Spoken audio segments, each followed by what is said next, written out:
Welcome to 30 minutes. ఎన్నిసార్లు దర్శించుకున్నా తనివి తీరని దివ్య మంగళ రూపం, ఎన్ని వందల మెట్లెక్కినా అలసటే తెలియని పరమ పవిత్ర పుణ్యక్షేత్రం, పిలిచినంతనే పలికే ఆ దేవదేవుడు తిరుమల వెంకన్న స్వామి. గోవింద నామస్మరణలోనే తేనెను మించిన తీయదనం దాగుంటుంది. అలాంటి వెంకన్న తొలి దర్శనం సన్నిధి గొల్లలకే దక్కుతుంది. ఇన్నాళ్లకు వారి వారసత్వ హక్కుల వివాదానికి ఫుల్ స్టాప్ పడింది. ఇంతకీ సన్నిధి గొల్ల వారసత్వ హక్కుల వివాదం ఎందుకు మొదలైంది? తిరుమల తొలి దర్శనం వారికే ఎందుకు? వెంకన్నకు గొల్ల మంటపానికి మధ్య సంబంధం ఏంటి? ఇదే వాళ్ళ 30 మినిట్స్.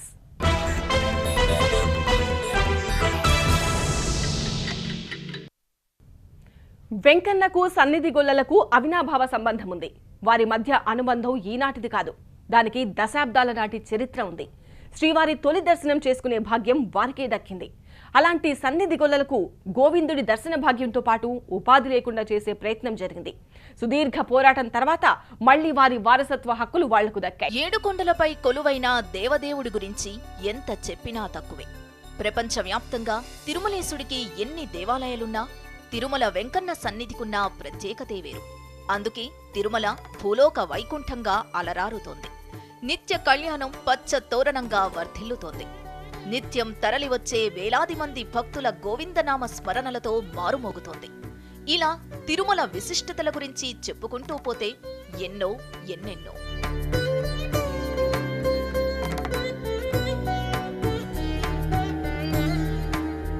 సన్నిధి గొల్లలకు తిరుమల శ్రీవారితో విడదీయరాని అనుబంధముంది.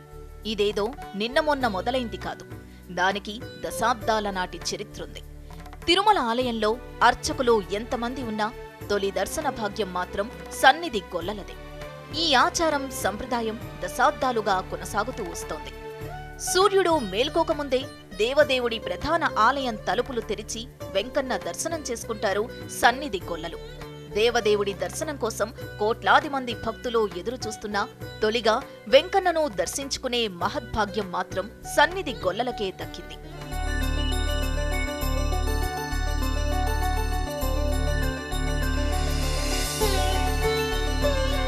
సన్నిధి గొల్లలు వంశపారంపర్యంగా శ్రీవారి సేవలో తరిస్తూ ఉంటారు. అలాంటి సన్నిధి గొల్లలకు ఒకానొక సమయంలో శ్రీవారి తొలి దర్శనంతో పాటు ఉపాధి కూడా కరువైన పరిస్థితి ఎదురైంది. తరతరాలుగా తొలి దర్శనం చేసుకునే వారికి అసలు దర్శన భాగ్యమే లేకుండా పోయిన పరిస్థితులు నెలకొన్నాయి. రాజుల కాలం నుంచి వస్తున్న సంప్రదాయానికి చెక్ పెడుతూ 1996లో అప్పటి రాష్ట్ర ప్రభుత్వం మిరాసీ విధానాన్ని రద్దు చేసింది. దీంతో అర్చకులు సన్నిధి గొల్ల కుటుంబాలు అప్పటి వరకు ఉన్న హక్కుల్ని కోల్పోయారు. ఇది అప్పట్లో పెద్ద దుమారాన్నే రేపింది.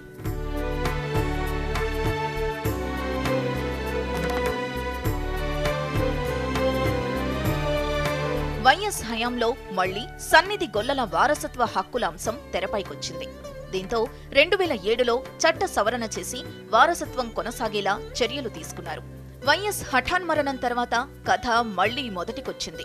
టీడీపీ హయాంలో సన్నిధి గొల్లలు తమ హక్కులు సంరక్షించాలని ఎన్నిసార్లు మొరపెట్టుకున్నా ఫలితం లేకుండా పోయింది.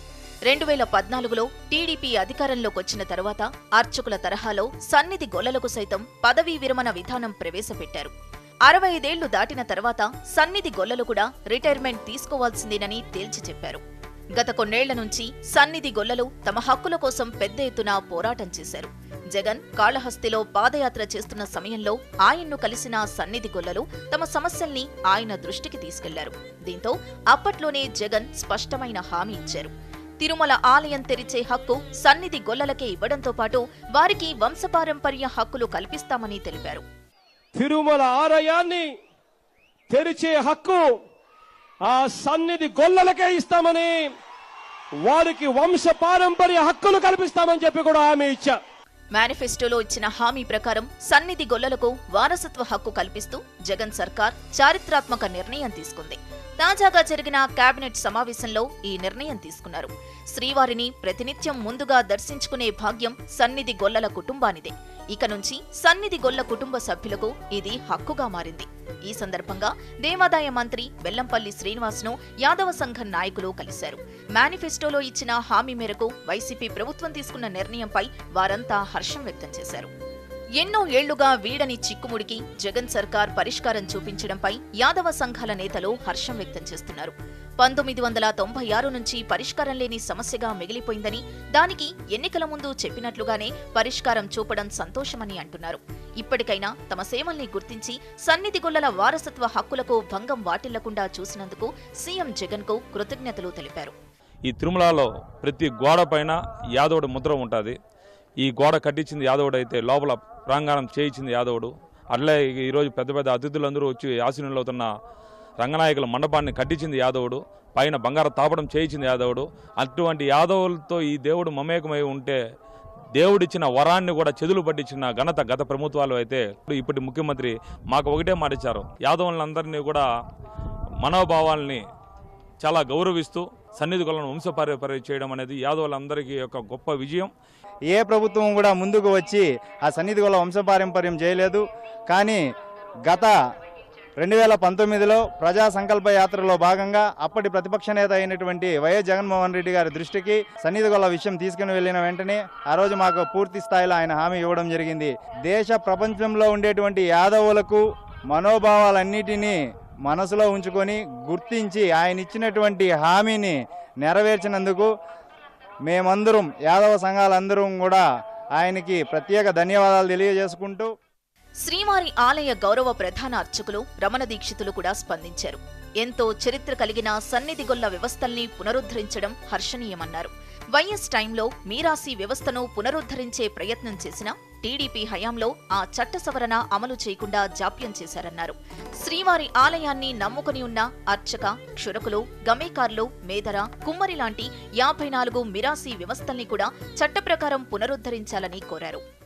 స్వామివారి దేవాలయాన్ని, స్వామివారి యొక్క కైంకర్యాలనే జీవిత ధ్యేయంగా భావిస్తూ ఎన్నో తరతరాలుగా స్వామివారికి కైంకర్యాలు చేస్తున్న కుటుంబాలు, వీటన్నిటికీ కూడా ముఖ్యమంత్రి గారు చట్ట ప్రకారమే, రాజశేఖర రెడ్డి గారు చేసిన చట్ట సవరణ ప్రకారము, కోర్టు ఉత్తర్వుల ప్రకారం కూడా వీటన్నిటిని కూడా త్వరలో పునరుద్ధరించి దేవాలయం యొక్క వైభవాన్ని, దేవాలయాన్ని నమ్ముకుని ఉన్న అనేక కుటుంబాల యొక్క జీవన వ్యవస్థను కూడా సరిచేయాలని, స్వామివారి దయకు పాత్రం కావాలని నేను ముఖ్యమంత్రి గారిని ప్రార్థిస్తూ ఉన్నాను. మొత్తంగా సన్నిధి గొల్లల వారసత్వ హక్కులు పునరుద్ధరించడంపై శ్రీవారి ఆలయ అర్చకులు, యాదవ సంఘాల నుంచి హర్షం వ్యక్తమవుతోంది.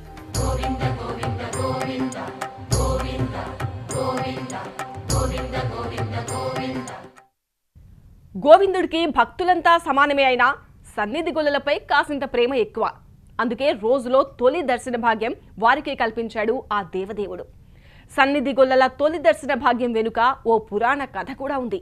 రాజుల కాలం నుంచి నేటి వరకు వెంకటేశ్వరుడి సన్నిధిలో తొలి అడుగు వాళ్లదే, తొలి దర్శనం కూడా సన్నిధి గొల్లలదే. ఇంతకీ తొలి దర్శనం వెనుక అసలు కథ ఏంటి? ఎప్పటి నుంచి ఈ సంప్రదాయం కొనసాగుతోంది? తిరుమల దర్శనం అంత సులభంగా దొరకదు.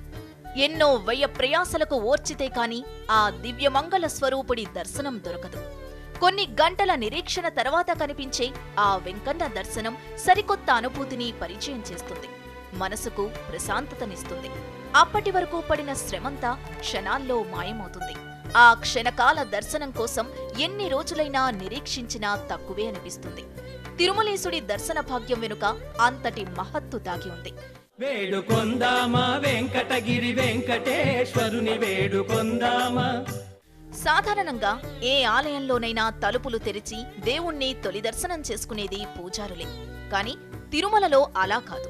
సన్నిధి గొల్లలే ఆలయం తలుపులు తెరుస్తారు. వారే గోవిందుణ్ణి తొలి దర్శనం చేసుకుంటారు. కొన్ని దశాబ్దాల కాలంగా ఈ ఆచారం తిరుమలలో కొనసాగుతూ వస్తోంది. వెంకటేశ్వర స్వామి మొదటి దర్శన భాగ్యాన్ని సన్నిధి గొల్లలో వరంగా పొందారు. అప్పటి నుంచి వారి వంశీకులే ఇది నిర్వహిస్తూ వస్తున్నారు. తిరుమల స్వామివారి సన్నిధి సేవతో సంబంధించిన వ్యక్తి కనుక వీరిని సన్నిధి గొల్ల అని పిలుస్తారు. ప్రతిరోజు బ్రహ్మముహూర్తంలో అంటే తెల్లవారుజామున 2:30 నుంచి 3 గంటల మధ్యలో సన్నిధి గొల్ల తిరునామాలు ధరించి కాగడా పట్టుకొని అర్చక స్వాముల్ని ఆహ్వానిస్తారు. ఆ అర్చకులతో కలిసి ఆలయానికి బయలుదేరుతారు. శ్రీవారి ఆలయ మహాద్వారం వద్దకు రాగానే ఉత్తరం వైపున్న మంటపంలోని గంటను మోగిస్తారు. ఇది అర్చకుల రాకను తెలియజేసేందుకు సంకేతం. అర్చకులంతా ఆలయంలోనికి ప్రవేశించి బంగారు వాకిలి వద్ద వేచి ఉంటారు. ఈలోగా పెద్ద జియంగార్, చిన్న జియంగార్, ఏకాంగి స్వామి తలుపులు తెరిచేందుకు సిద్ధంగా ఉంటారు. సరిగ్గా 3 గంటల సమయంలో కంచకోల అనే తాళాలతో సుప్రభాతం పాడుతూ బంగారు వాకిలి ద్వారాలు తెరుస్తారు. ముందు సన్నిధి గొల్ల వెనుకనే అర్చకులు, జియంగార్లు, ఏకాంగి లోపలకు అడుగు పెడతారు. ఇప్పుడు ఈ సవరణ ద్వారా వంశపారంపర్య హక్కును కల్పించడం ద్వారా ఆ అబ్బాయికి అవకాశం కల్పించడమే కాక రేపు మా పిల్లలకైతే, మా అన్నగారి పిల్లలకైతే తప్పకుండా వాళ్ళకు కూడా అవకాశం కల్పిస్తారు. కాబట్టి ఇలాంటి దాన్ని మేము ఎప్పటికీ మర్చిపోం. ఇది చాలా సంతోషితగ్గ విషయం. ఇది ఎందుకంటే చెప్పలేని విషయం. ఇది మన కళలో కూడా మేము అనుకోలేదు ఈ విధంగా చేస్తారని. సన్నిధి గొల్ల తొలి దర్శనం వెనుక ఓ పురాణ కథ కూడా ఉంది. వైకుంఠం వీడి లక్ష్మీదేవిని వెతుకుతూ భూలోకం వచ్చిన శ్రీనివాసుడు ఓ పుట్టలో తపస్సు చేస్తూ ఉంటాడు. ఆ దేవదేవుడి ఆకలి తీర్చేందుకు బ్రహ్మ, మహేశ్వరులే ఆవు దూడలుగా మారి చోళరాజు గోసంపదలో చేరుతారు. ఆ ఆవు దూడలు శేషాచలం అడవుల్లో తపస్సు చేసే శ్రీనివాసుడికి పాలు ఇస్తూ ఉంటాయి. ఆవు దూడల నుంచి పాలు రాకపోవడంతో రాణి ఆగ్రహం వ్యక్తం చేస్తుంది. దీంతో పశువుల కాపరి ఆ ఆవు దూడలపై కన్నేస్తాడు. అసలు విషయం తెలుసుకున్న కాపరి ఆవును కొట్టబోతుండగా అది గోవిందుడికి తగులుతుంది. దీంతో తల నుంచి రక్తం ఏకధాటిగా కారుతుంది. అతనే దేవదేవుడని తెలుసుకున్న పశువుల కాపరి శరణు కోరుతాడు.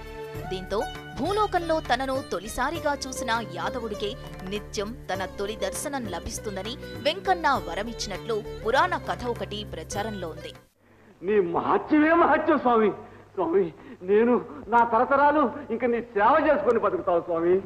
యాదవ, నా ప్రభాత దర్శనం నీకు నీ సంతతి వారికి ప్రథమంగా లభించగలదు. ఎంత మంచి వరం ఇచ్చావు స్వామి. తరించిపోయావు స్వామి. చిన్నాయన గారు అప్పటి నుంచి కూడా మేము పోరాడుతూనే ఉన్నాము. యాదవ్ సంఘాలు, తర్వాత ఈ లోకల్గా చాలా మంది మాకు, మా ఫ్రెండ్స్ కానీ కూడా ఉన్నటువంటి వాళ్ళు కానీ అందరూ యాదవ్ సంఘం తరపున వాళ్ళు రావడము, వీళ్ళందరూ కలుసుకొని అన్నీ చేసిన దానికి, ఇప్పుడు సీఎం ఈ విధంగా మాకు వారసత్వం ఇచ్చిన దానికి మాకు చాలా సంతోషంగా ఉంది. శ్రీనివాసుడి సన్నిధిలో సన్నిధి గొల్లకు అంత ప్రాధాన్యత ఉంది. వారికి తొలి దర్శనమే కాదు, ఆ దేవదేవుడి తుది దర్శనం కూడా వారిదే. సన్నిధి గొల్ల తొలి దర్శనం చేసుకున్న తర్వాత భోగ శ్రీనివాసమూర్తి విగ్రహాన్ని గర్భగుడిలోకి తీసుకెళ్లి కైంకర్యాలు మొదలు పెడతారు. ఇక ఉదయం నుంచి అర్ధరాత్రి వరకు ఎన్నో సేవలు జరుపుతారు. రాత్రి తుది దర్శనం కూడా సన్నిధి గొల్లకే దక్కుతుంది. ఆ దర్శనం అనంతరం ఆలయానికి తాళాలు వేసి వాటిని తన నివాసానికే తీసుకెళ్తారు. మళ్లీ సూర్యోదయానికి ముందే ఆలయం తెరిచేందుకు సిద్ధమవుతారు. దశాబ్దాల కాలంగా ఈ సంప్రదాయం కొనసాగుతూనే ఉంది. ఇప్పుడు అలాంటి సన్నిధి గొల్లల వారసత్వ హక్కులు సంరక్షిస్తూ ప్రభుత్వం తీసుకున్న నిర్ణయంపై యాదవ సంఘాలన్నీ హర్షం వ్యక్తం చేస్తున్నాయి.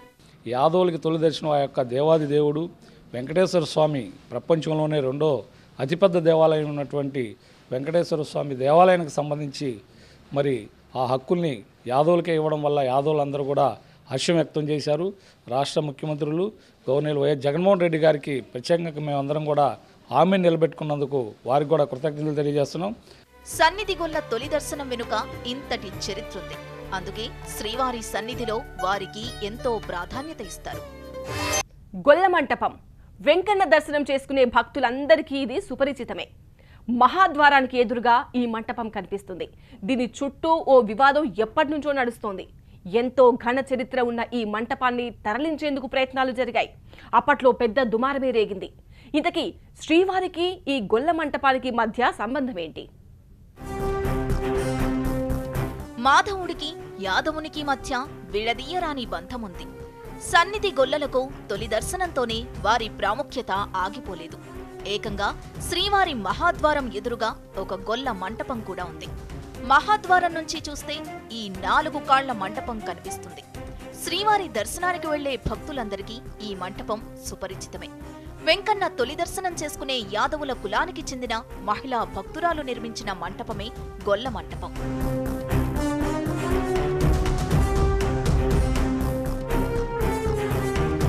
ఓ సందర్భంగా ఈ మంటపం చుట్టూ వివాదం నడిచింది. ఇప్పటికీ అది నడుస్తూనే ఉంది. ఈ మంటపం నిర్మించి దశాబ్దం కాలం కావడంతో దాదాపుగా శిథిలావస్థకు చేరుకుంది. దీంతో గొల్ల మంటపాన్ని తరలించేందుకు టీటీడీ సన్నిధిగొల్ల కుటుంబ సభ్యుల అనుమతి కోరింది. అయితే అది కేవలం సన్నిధిగొల్ల కుటుంబానికి చెందింది మాత్రమే కాదని మొత్తం యాదవుల మనోభావాలకు చెందిందని చెప్పారు. దీంతో అప్పట్లో ఆ ప్రయత్నాన్ని టీటీడీ విరమించుకుంది. గొల్ల మంటపం తరలింపు అంశం తెరపైకొచ్చిన ప్రతిసారి ఏదో ఒక వివాదం రాజుకుంటూనే ఉంటుంది.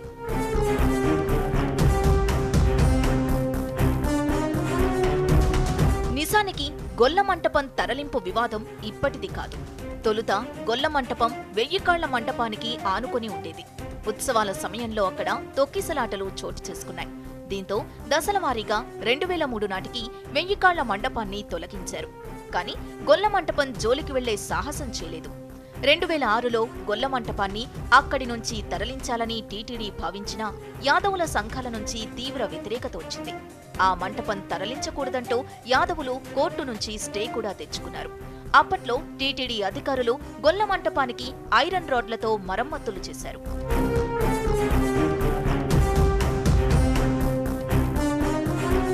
శ్రీవారి సన్నిధిలో ఉన్న గొల్ల మంటపానికి పెద్ద చరిత్రే ఉంది. రామానుజాచార్యుల హయాంలో తిరుమలకొండ అభివృద్ధి పనులు జరిగాయి. ఈ క్రమంలో ఆయా పనుల్లో కూలీలు, శిల్పులు నిమగ్నమై ఉండగా వారికి చంద్రగిరికి చెందిన గొప్పమ్మ అనే గొల్లవనిత మజ్జిగిచ్చి దాహం తీర్చేదట. ఆమె సేవల్ని ప్రశంసించిన రామానుజాచార్యులు ఆమె సేవలకు గుర్తుగా ఓ గొల్ల మంటపాన్ని కట్టించారట. గొల్లవనిత తాను పాలు, పెరుగు విక్రయించగా వచ్చిన సొమ్ముతో తానే గొల్ల మంటపాన్ని నిర్మించిందన్న పురాణ కథ కూడా ఒకటి ప్రచారంలో ఉంది. శ్రీవారి ప్రధాన ఆలయ గోపురం ముందు ఈ మంటపాన్ని నిర్మించారంటే దీనికి ఉన్న చరిత్రేంటో అర్థం చేసుకోవచ్చు. అందుకే గొల్ల మంటపం జోలికి రావద్దని యాదవులు అంటున్నారు. అయితే 150 కిలోమీటర్ల వేగంతో గాలి వీస్తే ఖచ్చితంగా మంటపం కూలిపోతుందని గత ప్రభుత్వ హయాంలో నిపుణుల కమిటీ హెచ్చరించింది. అదే సమయంలో మంటపానికి మరమ్మతులు చేయాల్సి వస్తే తామంతా సిద్ధంగానే ఉన్నట్లు యాదవ సంఘాలు ఇప్పటికే ప్రకటించారు.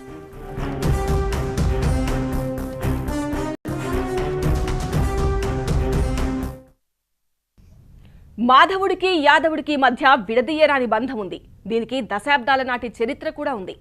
సన్నిధి గొల్ల సేవలను ఏదో ఉద్యోగంలా చూడలేం. వారి కుటుంబాలు వంశ పారంపర్యంగా తమ జీవితాలను ఆ స్వామివారికి అంకితం చేశాయి.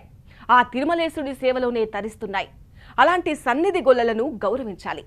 అదే సమయంలో సన్నిధి గొల్ల వారసత్వ హక్కులు కొనసాగిస్తూ ఏపీ ప్రభుత్వం తీసుకున్న నిర్ణయం హర్షణీయం. ఇది వాటి 30 మినిట్స్. చూస్తూనే ఉండండి TV9.